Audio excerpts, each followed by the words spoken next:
And it all started with a script for the highly anticipated Psycho 2 during the summer of 1983, which saw the return of Norman Bates to the big screen after an absence of 23 years. He's also the man behind Child's Play, which introduced the world to the infamous murdering doll Chucky, and the irresistible vampire film Fright Night, which continues to thrive among new generations of moviegoers. Other films that grace his resume include Fatal Beauty, The Beast Within, The Temp, Thinner, and Cloak and Dagger, and his work in television is equally impressive and includes writing and directing duties on Stephen King's The Langoliers and contributions to both the Tales from the Crypt and Masters of Horror anthology series. It is a tremendous pleasure to welcome to the show Mr. Tom Holland. Mr. Holland, are you there? Yes, I am, and thank you for the wonderful introduction. Oh, thank you so much for being with us. I can't thank you enough. Well, I apologize for being a little bit late. Are you working? Are you in the middle of a shoot or anything? Yeah, well, yes, there are a lot of things going on. Yeah, there are.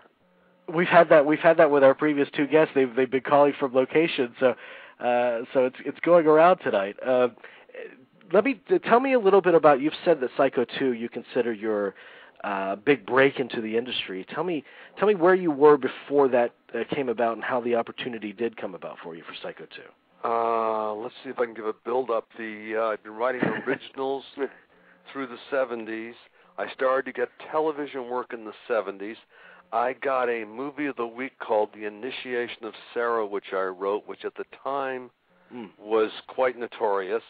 It was recently remade, actually, the only television show I've ever had that's been remade.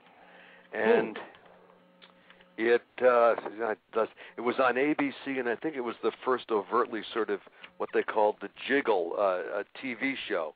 There was a scene in it that was about sorority girls who were witches, and there was a scene in it where the fight carried the girls into the fountain, and they came out with wet T-shirts, and that was wow. Yeah, I remember this, actually. That had to be around 78 or 79.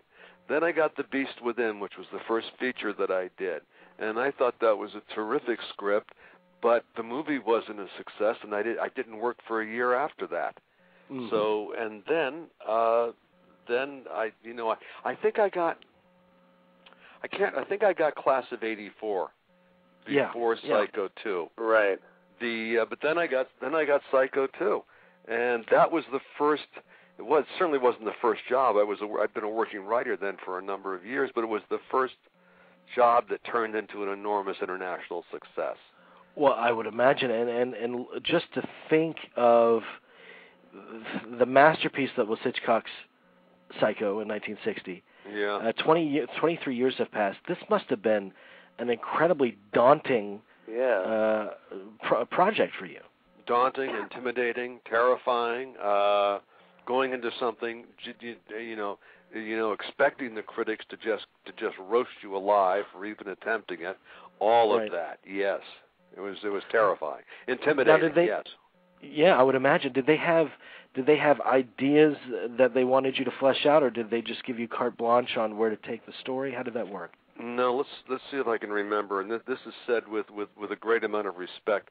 Robert Bloch had done a sequel, had written a sequel, a book that was a sequel, and it didn't work in the sense that it was not a story that used the Norman Bates character the way any of us would have liked to have seen him be used dramatically.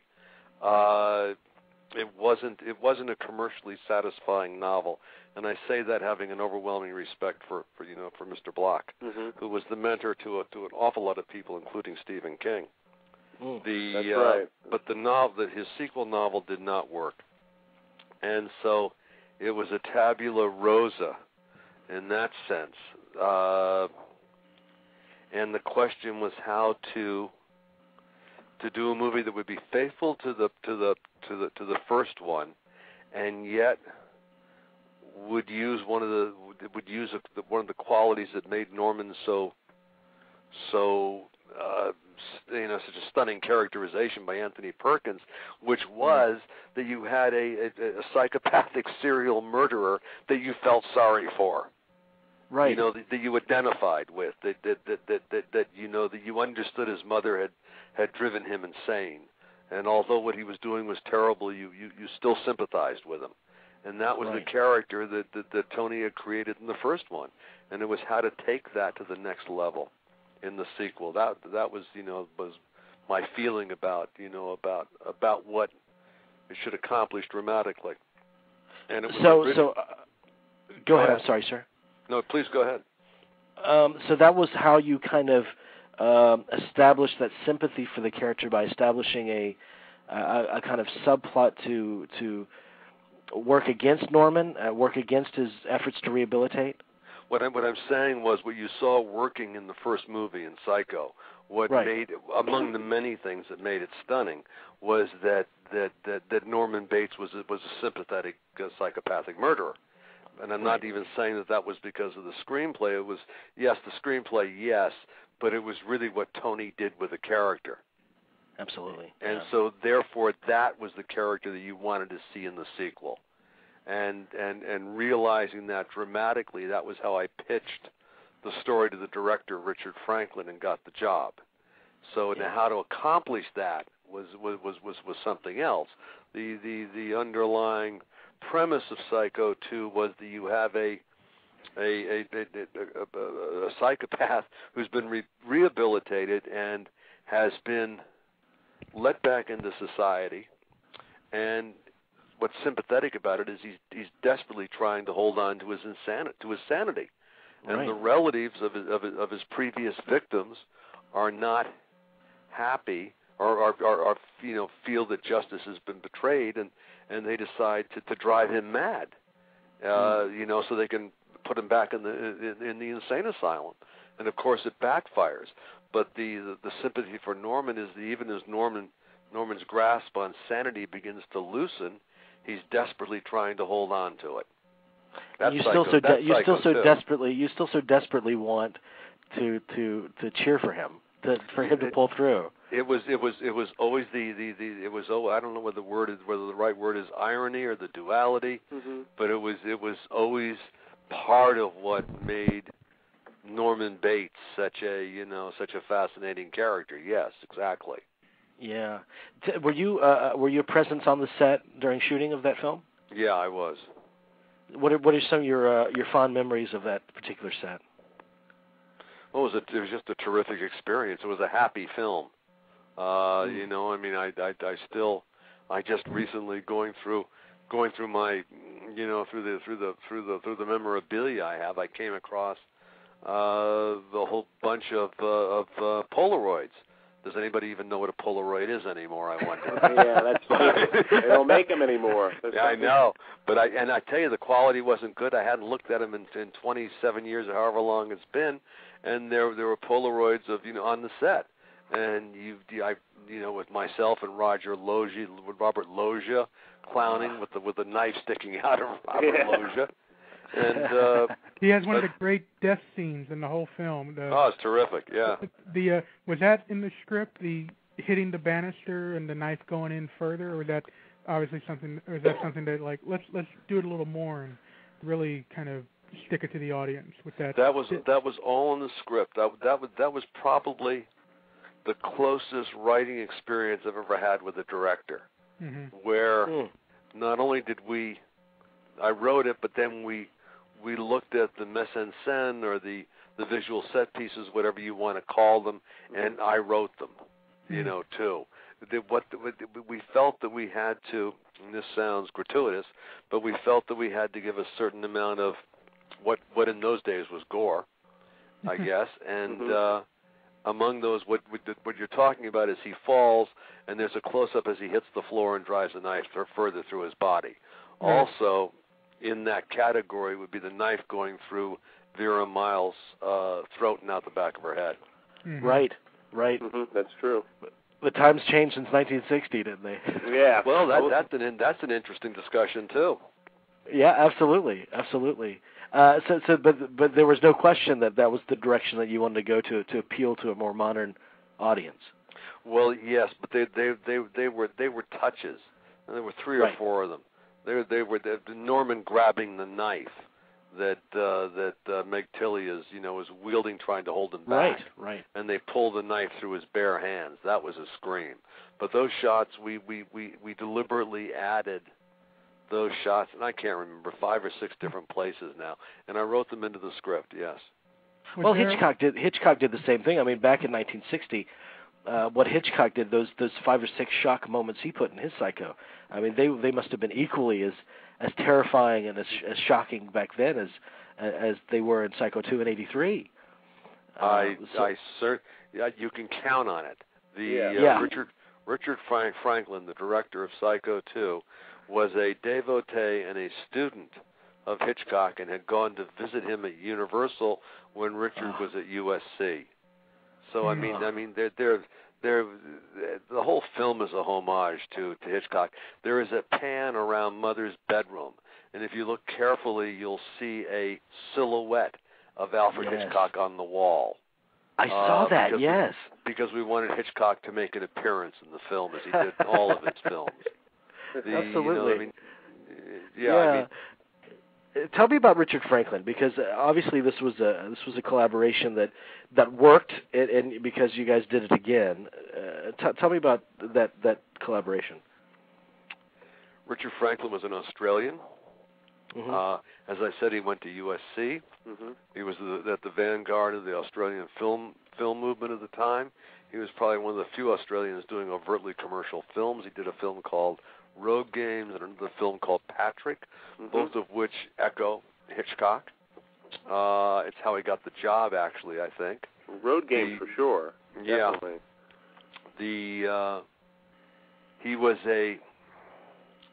He was a very, very nice fellow.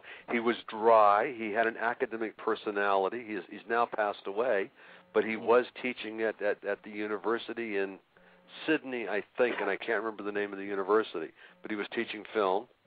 I mean, he worked, throughout his life, but he also taught. He educated me in Hitchcock. I remember him giving me books of criticism. Robin Wood, I think. Oh, yeah. Great book. Which I think was the critic that he respected most of Hitchcock's films.